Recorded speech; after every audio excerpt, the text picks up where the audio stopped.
ঠিক আছে, তাহলে আমরা কুইক চার্জার দিয়ে চার্জ করে দেখলাম ব্যাটারিটা।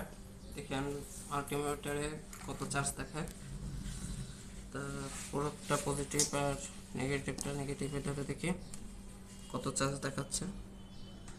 3.8, তো 3 পয়েন্টের উপরে মোটামুটি আছে।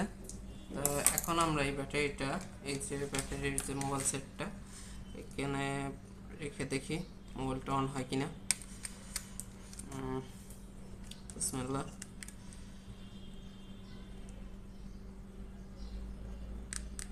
হ্যাঁ, আলহামদুলিল্লাহ মোবাইলটা অন হয়ে গেছে।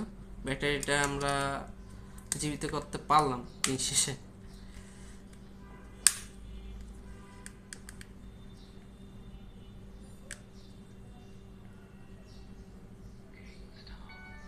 দেখছেন, তো যে ব্যাটারিতে কোনো চার্জ ছিল না সেটা আমরা কুইক চার্জার থেকে চার্জ করে তারপরে মোবাইলে দিয়ে আবার মোবাইলটাকে অন করলাম।